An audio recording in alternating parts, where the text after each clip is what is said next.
So today, guys, we were asked to find the equation for the two coordinates of 2, 73.8 and 7, 13.2.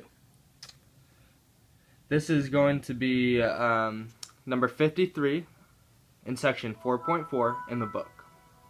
Now, our first step here is going to be, if you watched my last video, is going to be 13. We're going to put these two equations and plug them into the a times b to the x equation and use what we already know. So what we do know is that when we plug in the 7 for b to the 7th times a, we're going to get a 13.2 here. And we know to get 73.8, we're going to plug in a times b to the 2nd. So the a's cancel out. The b 7th minus b to the 2nd is going to be b to the 5th. And when we divide 13.2 by 73.8, we're going to get 0.178861789. So to get rid of this this exponent 5, we're going to multiply it by we're going to raise it to the 1/5 power. And what you do to one side of the equation, we got to do the other. So we raise that to the 1/5 power.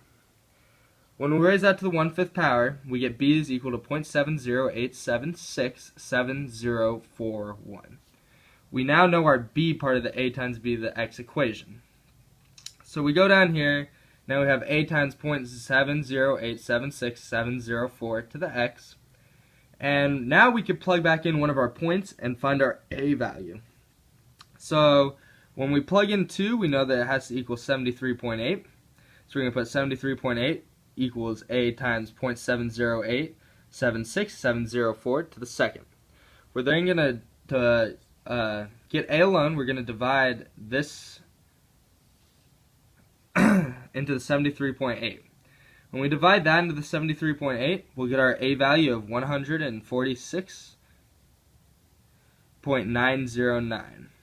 We can then just plug our a value straight back into the equation, into our little formula to make our equation, and we're going to get 146.909, which is the a, times parentheses 0.7088 raised to the x, round to the 4 decimal places to make it simpler, equals f of x. And that's going to be our answer, guys.